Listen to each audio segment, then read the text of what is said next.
Seja bem-vindo ao Conexões de Integridade. Meu nome é Fernando Henrique Zanoni, sócio-diretor da CódigoConduta.com, e nesse episódio eu vou conversar sobre os desafios na implementação de programas de compliance com o Carlos Eduardo Souza. O Carlos é formado em Engenharia de Produção pela PUC Paraná, pós-graduado em Auditoria Contábil pela FGV, com MBA em Contabilidade e Finanças pela Universidade Positiva e em Auditoria Interna pela Coimbra Business School.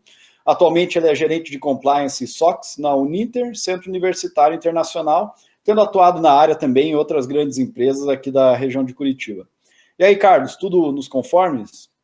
Fala, Fernando, boa noite, pessoal, tudo em ordem aqui, sobrevivendo na pandemia, e boa noite, em primeiro lugar, obrigado pela oportunidade de a gente falar sobre compliance, sobre integridade, tema o pessoal chama da moda, mas o lado bom é que é uma moda que veio para ficar, né? É uma coisa que não sai mais da gente, mas estamos aí, se precisar. É isso aí, é uma moda que não sai de moda, né? Exatamente. E aí, cara, você poderia, antes da gente iniciar aí o nosso bate-papo, fazer um breve resumo da sua trajetória profissional e explicar como que um engenheiro de formação chegou ao compliance, porque é um caminho diferente, é uma formação diferente, né? A gente ainda tem aqui no Brasil muito profissional que é formado em direito. E como que um engenheiro chegou ao compliance? Bem, a gente não tem ainda uma graduação, né, específica para compliance, então os profissionais de compliance que a gente costuma encontrar por aí são advogados, administradores, até contadores. Engenheiro eu já encontrei, mas não é o normal. A minha carreira começou, bem, nos nossos 17 anos, quando a gente tem que escolher a profissão. Eu fui uma daquelas pessoas que não tinha uma vocação específica, como muitos já têm, quero ser advogado, médico, engenheiro. Eu gostava muito de carros, gostava de Fórmula 1, e por coincidência, naquela época, estava vindo a Renault e a Audi, Volkswagen aqui para Curitiba como montadoras. Então isso foi o que me impulsionou a fazer engenharia, e foi assim que entrei na faculdade como engenharia.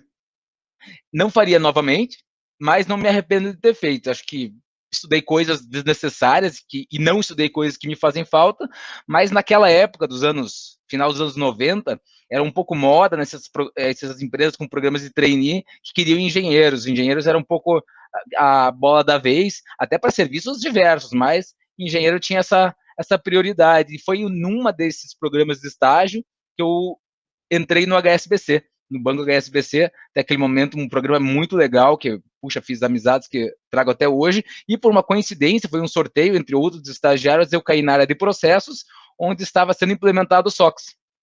E esse foi o meu primeiro passo nessa área de controles internos, de processos, e na implementação do SOX, isso é 2003, eu estou falando, e desde então eu não saí mais da área.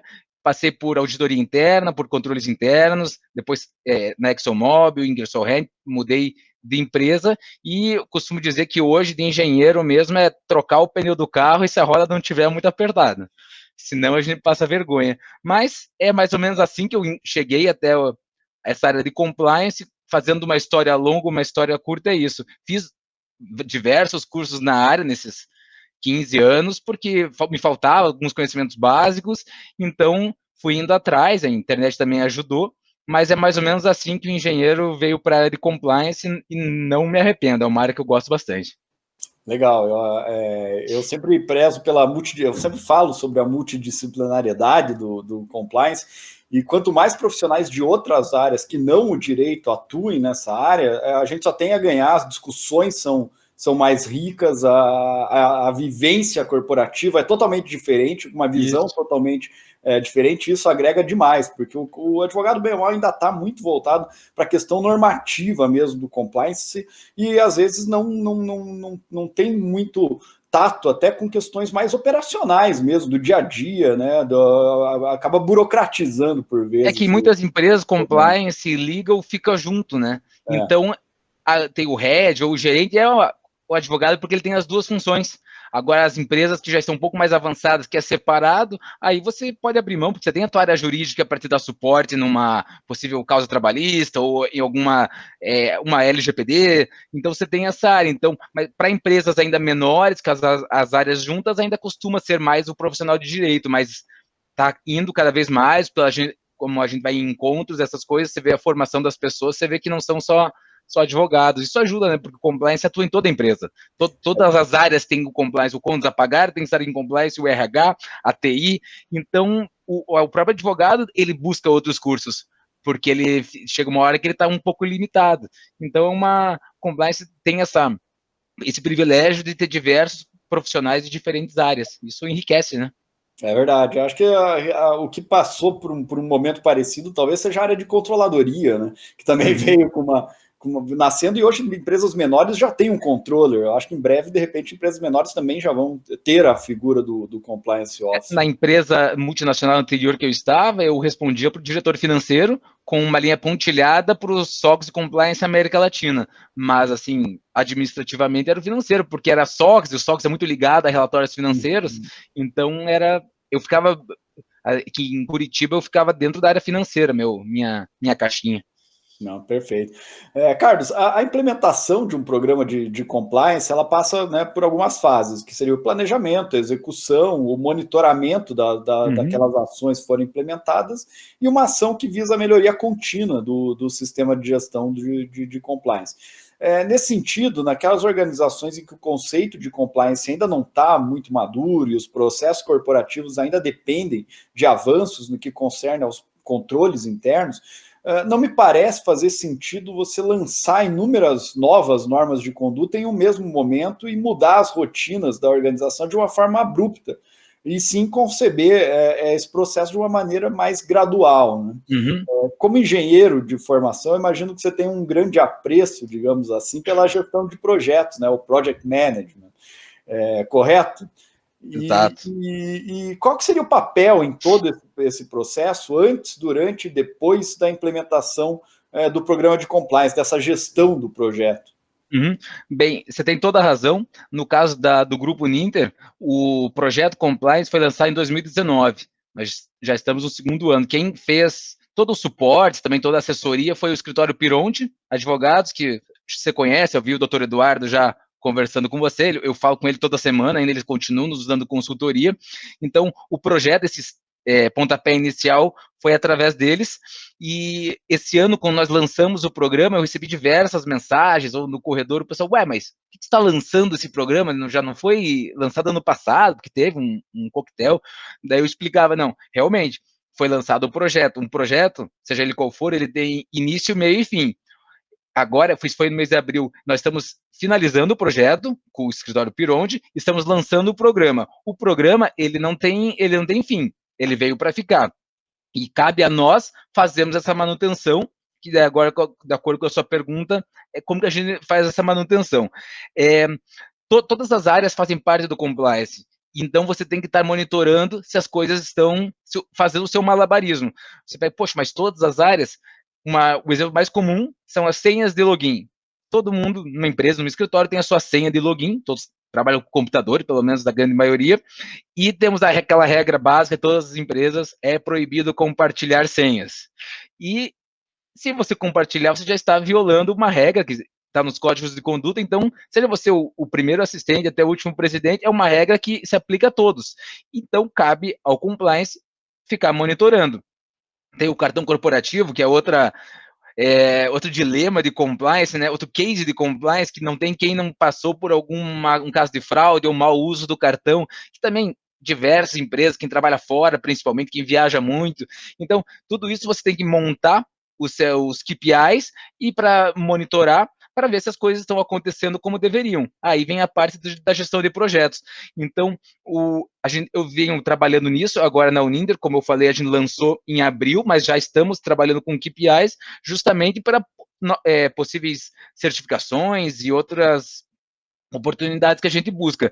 Então, através dos KPIs e das estatísticas, como eu falei, isso não só recomendado como necessário, porque as coisas mudam, não porque a pessoa tem má fé ou porque ela errou, o que também pode acontecer, mas os processos mudam, as pessoas chegam, pessoas saem, e não existe má intenção, existe que as coisas mudaram, mudou o sistema, então você tem que continuar, vamos implementar um ERP novo, sensacional.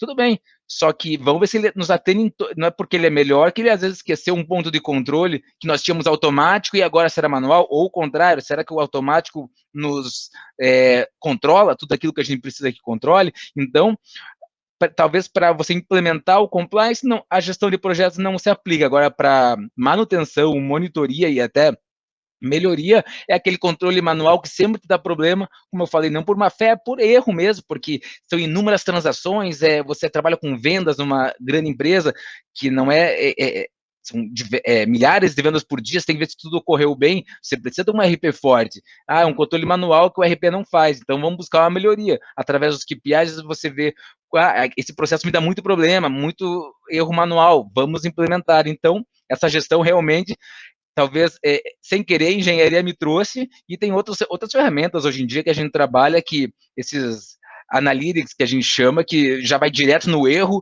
já foi-se aquele tempo que você tem que olhar tudo que deu certo e achar o erro no dedo, não, ele já te traz o erro. O que está certo, não precisa perder o tempo. Então, realmente você tem razão, essa parte ajuda bastante para essa parte de monitoramento, porque o compliance, como eu falei, ele é ad eterno, você tem que ver o que está bom, o que está ruim, o que precisa melhorar, o que já está bom, você não precisa perder tanto tempo. Então, funciona assim mesmo. Legal. O que me chamou a atenção aí é essa questão do compliance ad eterno e da responsabilidade de todos para com o programa, né? Acabei de assistir uma live de um colega falando sobre a responsabilidade penal do compliance officer, e também ainda existe aquela ideia equivocada de alguns dirigentes de que, temos um compliance officer, já não temos mais responsabilidades. Achou alguém para colocar a culpa. Tudo sobre ele, né? Tem essa cultura um pouco, eu acho que é verdade, porque quando você é contratado, a pessoa justamente quer que não que você vai ser o culpado, mas que você erga a mão se ninguém erguer e aponte para evitar a surpresa, né? Mas é o ônus, né, da posição. É verdade. E o grande desafio, não só na implementação de um programa, mas principalmente no dia a dia, né, diz respeito, pelo menos na minha opinião, a fazer com que as pessoas de todos os níveis hierárquicos da organização realmente entendam o quão responsáveis são por identificar, avaliar e mitigar os riscos, exatamente isso que eu estava comentando ali, né? E nisso, os treinamentos e a comunicação, eles têm, claro, um papel fundamental. Mas, às vezes, para além disso, incentivar as boas condutas e aqueles profissionais que atuam como verdadeiros embaixadores do programa de compliance, pode se mostrar uma prática bastante efetiva, né?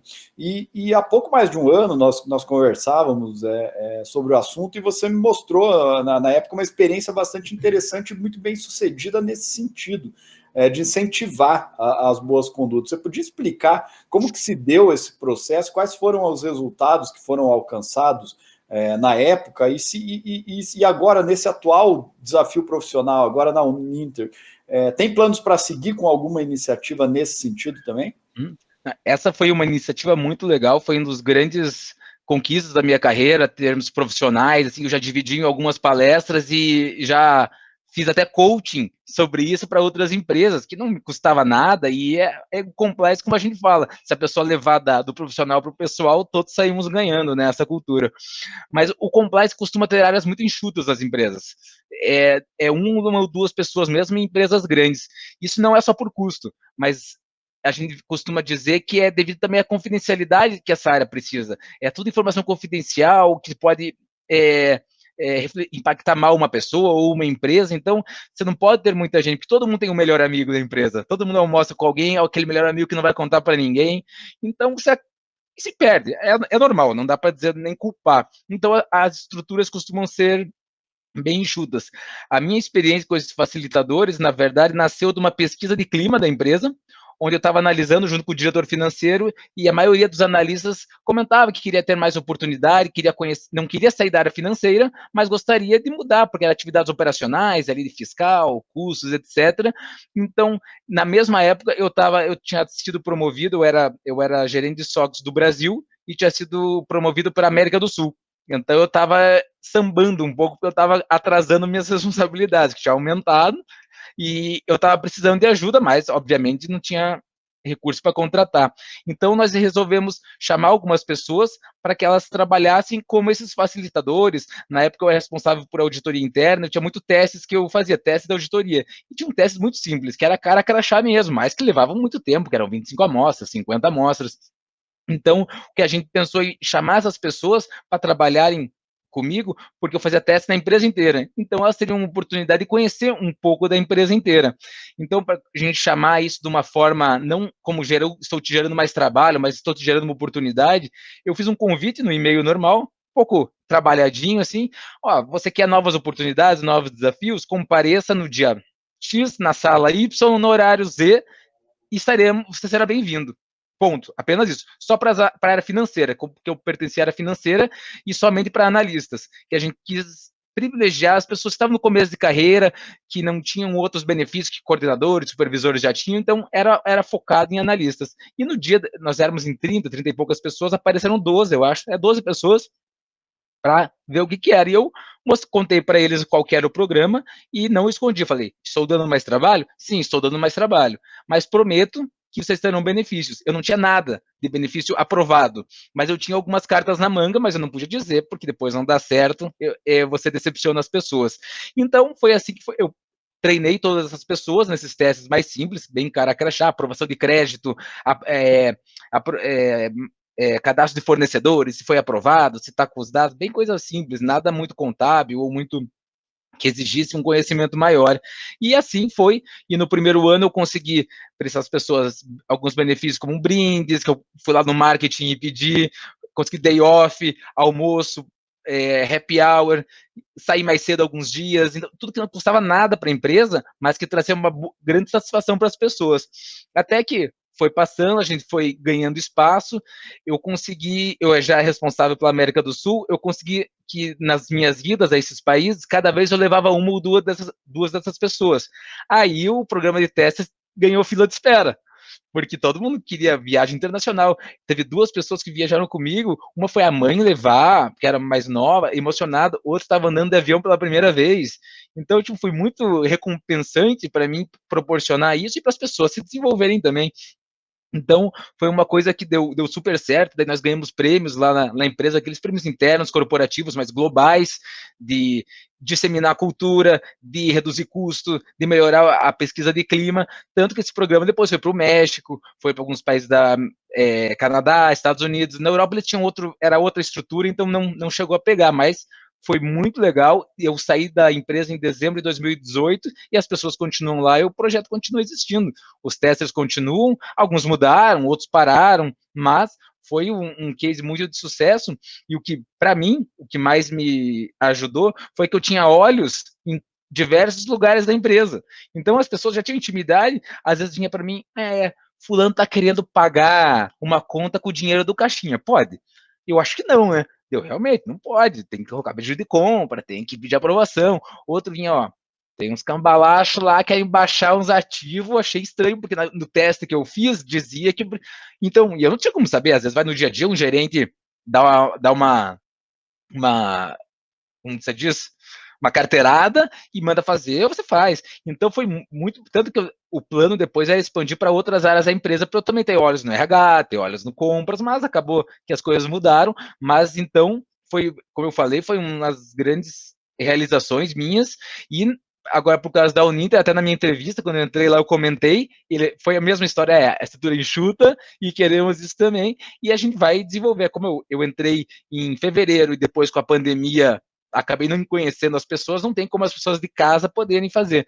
Mas eu já consegui alguns contatos no RH e no marketing, que está me ajudando agora com as divulgações, então eu já estou angariando assim, mas tem que ser uma via de 2 mãos. Eu não prometi nada para eles, mas eu sabia que como eu era responsável por outros países, eu sabia que podia acontecer uma aprovação de viagem. Esses prêmios menores, isso meu diretor era muito flexível e muito assim moderno, essa coisa não. Cara, não é dispensando meia hora mais cedo que eu vou perder, não. Ele me dava carta branca, eu falava com cada gerente, porque eram todos analistas, eu conversava, Fernando, posso dispensar teu analista na outra sexta? Ele olhava, não, pode, não dá porque eu tenho fechamento. Beleza, não falo nada com ele, e eu tinha essa equipe indireta, podendo proporcionar, e os testes eram em inglês, então eles desenvolveram em inglês, e aí aí tem diversas outras coisas, mas tem diversas empresas que cada uma tem um nome, né? Facilitadores, testers, embaixadores, e costuma dar muito certo mesmo, porque você conhece a empresa inteira e a pessoa se motiva mais. Então, esse foi o case lá, eu já apresentei em diversas vezes, até se alguém que está escutando quer, eu tenho um material, tenho até o projeto e como foi feito, não tem problema nenhum em compartilhar, mas foi um negócio que deu muito certo mesmo. Esse na Uninter também a gente tem o mesmo sucesso. Ah, excelente, cara. Eu vou fazer uma provocação aí, então. Você comentou sobre essa questão do departamento enxuto, da confidencialidade, mas nós aqui, né, eu estava até conversando com uma colega argentina esses dias, né? Nós, latino-americanos principalmente, nós temos por vezes, essa confusão assim entre a vida pessoal e a vida profissional. O compliance officer tem amigo dentro da empresa ou só tem esses colegas, esses apoiadores? Olha, você tem amigos para cada situação, eu diria. Você tem que ter, obviamente, talvez não precisa convidar para ir na sua casa, mas você tem um laço de amizade, porque você vai precisar dele um dia. Eu por mais que eu tivesse muitos acessos, eu não sabia às vezes gerar relatórios, porque não era do meu dia a dia, então eu falava, fulano, gera um relatório com todos os pagamentos para o fornecedor X. Alguma informação eu tinha que dar, mas também pronto. E com o tempo você sabe em quem você tem confiança, quem você não tem confiança, mas lógico, você pode ter confiança com alguém, considerar seu amigo e chega uma denúncia contra essa pessoa. Então, não é fácil, é um dos desafios da posição, você ter essa frieza, saber separar, mas eu acho que você consegue, assim, tendo profissionalismo do outro lado também, mas lógico, você tem que saber dosar, saber com quem você pode falar e o que você pode falar. Então, com um determinado amigo, você pode falar sobre determinada situação, sobre treinamentos de compliance, sobre áreas que estão devendo, agora sobre pessoas, talvez com o RH, que está envolvido também num caso da assédio moral, então o RH costuma participar, você pode ali dividir com ele, mas não pode vir tudo com todo mundo. Mas não tem como, você vai precisar das outras pessoas, assim como elas precisam de você, então um mínimo de amizade, como eu falei, sabendo dividir as coisas, não só é possível, como eu acho muito necessário. Eu acho que você tem que criar essa questão da confiança, né? Fazer com que as É, pessoas tenham confiança. Eu brinco até, né, em algumas empresas, alguns clientes, que não adianta você ter um excelente, por exemplo, sistema de gestão de canal de denúncias, se as pessoas não confiam na pessoa que vai receber aquela informação, lógico. por exemplo, o compliance officer, né? Às vezes é muito melhor você ser esse cara que as pessoas confiam, que vão te procurar até no corredor para falar, olha, eu vi que Uhum. aconteceu aquela coisa, do que você efetivamente se engajar em contratações mirabolantes e caras para a organização, né? Eu recebi, nossa, dezenas de ligações, às vezes eu na multinacional o pessoal viajava muito, o pessoal chegava, cara, tem um problema. Ontem fui lá, usei o cartão corporativo, ou confundi, ou esqueci o meu, até, tinha às vezes até não deveria, mas tudo bem. Usou, falei, cara, em primeiro lugar, obrigado pela transparência, assim, erros, todo mundo pode cometer um erro, eu também posso chegar um dia e pegar o cartão errado ou alguma coisa, então, tudo bem, errou, obrigado por se antecipar e a gente corrige. Pega a conta da empresa, deposita, anexa o comprovante no seu relatório de despesas, manda um e-mail dizendo com qual é o seu chefe, vou dizer que está tudo ok, e vida que segue. Não, não vai ser penalizado, não vai acontecer nada, não vai nem ser réu, deixar de ser réu primário. Agora, quantas vezes você pegou a mesma situação, pegava o relatório, desconfiava, questionava a pessoa e devia, então eu ia te falar. Só que tudo bem, mas por que você já não nem pagou a empresa, você colocou outros? Não, então, é que no dia, você estava de férias, né? Eu não consegui falar e era o último dia do relatório. Não, mas eu não estava de férias. E aí a coisa já mudou. Aí você já viu que a pessoa tentou. Ela tentou. Vai que passa. Porque a gente não pegava todos os relatórios. Muitas vezes talvez tenha passado.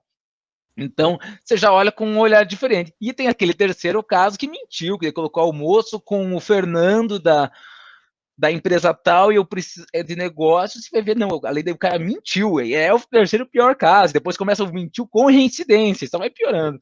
Então, tem essa amizade, essa confiança. A outra empresa eu fiquei quase 10 anos, então conhecia já muita gente, então era, nossa, diverso. Às vezes já era duas vezes. Cara, eu sei, eu tenho vergonha do que eu tô te falando, Carlos, mas aconteceu de novo, porque eu tava sem minha carteira e tava só com a outra, e eu já tinha almoçado, eu não tinha como devolver. Daí eu falei, poxa, segue lá, manda um e-mail, teu chefe vai saber que é a segunda vez, mas de qualquer maneira, a não ser que foi tipo 10 vezes, aí já é exagero, mas acontece, acontece, o mais importante é a transparência. chegou e falou isso para qualquer outra situação. Precisei compartilhar minha senha ontem com o Fernando, que eu saí mais cedo para ir no médico, o chefe pediu um relatório que estava no meu e-mail, compartilhei, então estou te contando, já mudei a senha e agora estamos deixando tudo numa pasta compartilhada. Cara, morreu o assunto. Morreu o assunto, não tem o que. Já fez o certo, acontece, e emergências acontecem. Então segue o baile. Então a transparência sempre foi e será sendo a chave entre você dividir, entre você analisar, investigar alguma coisa. Não, tá certo, cara. Carlos, a gente estava falando até antes de começar a gravação ali, né? Que quem já tem essa experiência corporativa sabe que outro grande desafio do Compliance Officer é engajar a alta direção. E aí sair daquele discurso do tom do topo e tudo mais, né? Uhum. Esse desafio do engajamento da alta direção, ele acontece não porque as organizações e os profissionais não estejam interessados em aplicar as boas práticas de conformidade ou integridade, mas porque muitas vezes esses gestores eles estão muito compenetrados com seus processos, né? Claro. Acho que já deve ter enfrentado alguma situação assim, você entra numa reunião, final de reunião de diretoria para explicar alguma situação, você tem, sei lá, 5 minutos para falar para uns caras que passaram o dia inteiro dentro de uma sala e já estão esgotados ou estão preocupados com outras situações que eles venham a enfrentar ali no futuro próximo, né? Então, como que você transpõe essa barreira e realmente engaja esses caras aí, quando você tem a possibilidade ali como compliance officer de falar para o C-Level e fazer com que eles entendam a importância do compliance e a importância deles como agentes também de conformidade. É assim mesmo, é um pouco teórico, um pouco chato, mais do mesmo, mas essa é a verdade. O primeiro pilar que é o comprometimento da alta direção e sem ele nada acontece mesmo. É como eu faço um paralelo com quando você quer parar de fumar. Você pode ir para psicólogo, colocar adesivos, chicletes, buscar outras maneiras, mas se você não quiser, você não vai. Eu não fumo, graças a Deus, mas a gente conhece muita gente e é assim mesmo. Ao contrário, já se eu quero, tanto faz se eu tô com adesivo ou não, isso pode ajudar, mas então essa é a prioridade, tem que fazer acontecer. Na Uninter, o programa nasceu a pedido do presidente, então já foi uma grande vantagem. O presidente tem grandes objetivos para frente. A Uninter cresceu muito nos últimos anos. É impressionante, você pega a linha do tempo, você pega dos últimos 5, 7 anos, todos os crescimentos que ela atingiu em número de alunos, de funcionários, de processos. Então, o presidente foi o primeiro a trazer a ideia, não foi uma área que trouxe, tentou convencer ele. Então, ele já foi um grande passo. Mas, de qualquer maneira, como não só o presidente que gestiona empresa, ou até outras áreas que o pessoal às vezes pode pensar, você tem que convencer essa alta direção de outras formas, mas não são poucas. O que eu costumo marcar, eu até marquei aqui para não perder nenhuma, baseado até na experiência da Uninter. Temos as certificações que existem no mercado. No caso da Uninter, a gente está muito engajado e conseguiu o ProEtic esse ano. O clima organizacional que muda, o orgulho do funcionário em trabalhar numa empresa que tem um selo, melhores empresas para trabalhar, etc., trabalha com mais vontade, ele fala bem da sua empresa para o mercado. Tem a valorização da própria empresa, que você é certificado ou com selo Proética numa possível fusão futura, isso vale em milhões. Um simples selo Proética, quem está comprando se sente muito mais confortável em comprar uma empresa com selo Proética, por exemplo. A própria reputação da empresa, que a Uninter, que é um varejo, que está no dia a dia, as pessoas conhecem, então o nome Uninter para um estudante é muito forte, e hoje em dia, em tempos de rede social, uma reclamação ou um problema da empresa colocado na rede social se espalha de uma forma que é muito difícil de apagar. É sabido que você tem uma experiência ruim com um determinado serviço ou produto, você conta para 15 pessoas. Você tem uma experiência boa, você conta para 2. Então, imagine num caso desse, esse estudo já de antes em redes sociais. Então, hoje em dia se alastra muito. Então, além de você evitar fraudes, enganações, má-fé, etc. Então, esse é mais ou menos o conjunto de fatores que eu utilizo quando vou falar com as pessoas do C-Level. Vamos pensar por fora, pense na empresa concorrente ou na empresa que nós estamos pensando em adquirir, quanto nós valorizaríamos isso na outra empresa. Então, para o bom executivo, para o cara estratégico, não é difícil de você convencer. Obviamente, quando que aparecem as dificuldades? Quando vai na sua área, que o diretor recebe o seu melhor vendedor, cometeu tá envolvido num caso de corrupção com o cliente, ou o seu melhor engenheiro copiou o projeto do concorrente. Aí a pessoa não, mas será que é isso mesmo? Porque, obviamente, novamente nos colocando como dono da empresa, pô, meu melhor vendedor, não dá para dar só uma suspensão, uma advertência, e às vezes dá. Cada caso é um caso. Eu sou meio contra a política de consequências, porque eu acho que a mesma infração no mesmo momento, mas por funcionários diferentes, ela tem pesos diferentes. Uma coisa é o funcionário de 20 anos de casa que nunca me deu problema, que teve um desvio de conduta com o cartão corporativo. Outra coisa é o funcionário de um mês, que já no primeiro mês a mesma compra, o mesmo valor, mas é diferente a sanção que você vai passar para o outro, independente do que causou. Então, é você saber dizer para esses níveis que a empresa está em primeiro lugar, o compliance, o primeiro objetivo dele é defender o CNPJ, ele está para defender a empresa, que a empresa fica, os funcionários vão, um melhor vendedor um dia vai embora, um melhor engenheiro um dia vai embora, e tem que pensar a longo prazo, que é o fato de às vezes você fazer uma vistas grossas, não punir, você contamina o resto do ambiente que levou-se muito tempo para você construir, e isso depois sai numa rede social, uma palestra, alguém comenta, e a imagem reputacional que foi tão difícil de conquistar, ela pode desperdiçar. Então, esses são os argumentos que eu uso, desde as certificações até a imagem, que significa a valorização da empresa, mas, como eu falei, quando acontece dentro da estrutura do diretor, ele às vezes quer dar uma contornada, mas eu já tive as duas experiências, tanto o que disse, não posso me desfazer desse cara, nós estamos com N projetos, que se ele sair, o concorrente vai pegar ele. Falei, não, então vamos ver como que a gente pode fazer uma reeducação. Obviamente, no caso, às vezes não for muito grave. Você consegue também, não é tudo, é uma demissão por justa causa. E tem diversos fatos, mas sempre mostrar que a gente está defendendo a empresa maior. Por melhor que seja o funcionário, de alguma maneira ele vai embora, ou ele sai aposentado um dia, ou ele vai para outra empresa, ou ele simplesmente mudou de cidade, a esposa ou o marido se mudou, ele precisou mudar de cidade, ou ele quis novos desafios. Em algum momento, seja na aposentadoria ou seja amanhã, esse funcionário vai sair. Então, mas eu acho que tem muitos argumentos para a gente defender o programa de compliance e cada vez mais. Essas certificações de fusões e aquisições é o que mais fomenta o mercado, né? Mais ou menos esse é o caminho. Não, é bem por aí. E além dessa questão do engajamento, né, esse buy-in da alta direção, ele também diz respeito a você conquistar os recursos necessários para desenvolver um bom programa de compliance, né? E aí recursos não só financeiros, mas também recursos humanos e recursos, né, operacionais, tecnológicos, enfim. Uhum. E nesse sentido, quais são os grandes desafios e como superar esses desafios? Como conseguir que o engajamento também se transforme num apoio financeiro, tecnológico, humano ali para a área também? E isso eu aprendi bastante no programa de testers que a gente fez.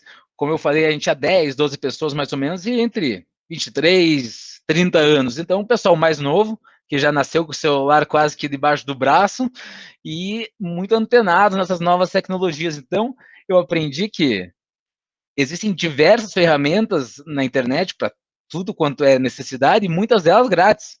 Então eu passei a conhecer, talvez todos já conheçam, mas eu conheci faz uns 3, 4 anos, Canvas, Prezi, SurveyMonkey, algumas de KPIs, é tudo grátis na internet e facilita muito sua vida.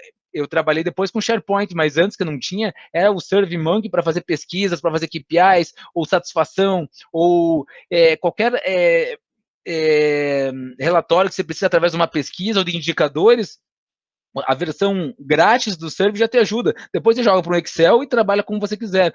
Agora, se você tiver um investimento que não é muito, acho que, sei lá, acho que é 20, 50 reais por mês, é barato, ele já traz o relatório pronto para você.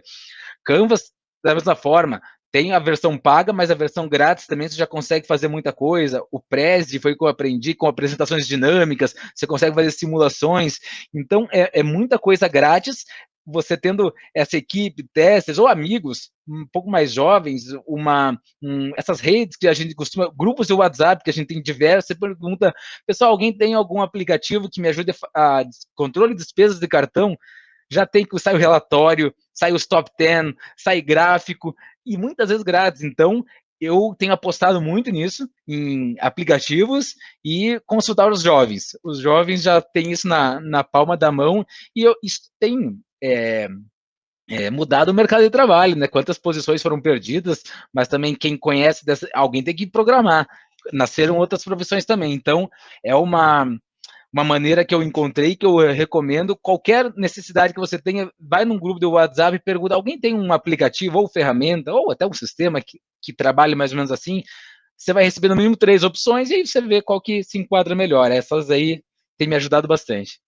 Excelente, é uma boa saída mesmo, cara. Carlos, para finalizar, então, né, você mencionou ali no teu histórico que tem um background bastante robusto aí no que concerne à lei Sarbanes-Oxley e os controles internos necessários para que as organizações estejam em conformidade aí com esses preceitos normativos. Então, desde 2000, a gente viu nos Estados Unidos, né, nós assistimos a entrada em vigor daí não só da SOX, mas daí também do Dodd-Frank Act, que foram as normas editadas para mitigar riscos de fraudes contábeis e que emergiram na esteira de alguns escândalos, como os casos da Enron, da WorldCom e depois, posteriormente, naquela crise dos subprimes. E aqui no Brasil, eu ainda tenho a impressão de que a grande maioria dos programas de compliance, mais novos principalmente, eles estão muito mais fundamentados na preocupação no que tange a anticorrupção e a mitigação de riscos de suborno, por exemplo, do que relacionado com fraudes contábeis ou fraudes aos investidores. Você concorda com essa percepção? E se sim, os controles financeiros robustos, tais como propostos, por exemplo, pela SOX, eles só servem para as grandes corporações, para os grandes conglomerados financeiros e para as empresas listadas na Bolsa de Valores, ou eles servem também para pequena, para média empresa, para uma indústria? Como é que funciona? Não, eu concordo com você. No Brasil, realmente, o foco dos programas de compliance é a anticorrupção. Eu acho que por 2 motivos. Um, por causa da lei anticorrupção, que é uma lei razoavelmente nova, então isso fomentou muito essa busca, e outro devido às características do nosso país. Da mesma forma que nos Estados Unidos, por mais cultos e avançados que sejam, eles criaram a SOX depois de um fato, que no caso deles foram as fraudes contábeis e financeiras. E no Brasil, também a lei anticorrupção e a Lava Jato mostrou toda essa vergonha da corrupção, também é isso que está fomentando as empresas a investirem. Então, eu acho normal a gente querer já apagar os incêndios que já encontram. O fato das contábeis é importante, é na casa de milhões também, que as empresas que acontecem, mas não é a prioridade do Brasil. Eu acho que vai ser ainda, mas da mesma forma que nos Estados Unidos, corrupção para eles não é o mal maior, e sim esse caso. Por isso que lá começou com os controles mais na área contábil financeira, e no Brasil aqui a bola da vez é a corrupção, depois dos escândalos que tivemos. Então, a lei anticorrupção já tem até o próprio nome, o compliance está em cima disso. Qualquer programa que você vai ver, você vê a área de compras é muito afetada, clientes também, porque pode ter, ou onde tem intermediário, um agente público, então toda empresa tem a política para como tratar com agentes públicos, como tratar com fornecedores, com a concorrência, sempre com um terceiro, e é sempre a corrupção e o suborno, ali superfaturamento, emissão ou não de nota. Então eu acho que por isso que o Brasil, e acho que vai um bom tempo ainda focando mais na parte da corrupção. E no caso do SOX, para as pequenas e médias empresas, eu ainda acho o SOX bastante detalhista, rico demais em detalhes, e ele custa caro. Então, eu como se fosse um empreendedor de uma pequena ou média empresa, um executivo, eu acho que eu apostaria mais um bom compliance educativo e uma auditoria para validar, e talvez não num SOX. O SOX, por exemplo, o exemplo prático a segregação de funções num contas a pagar.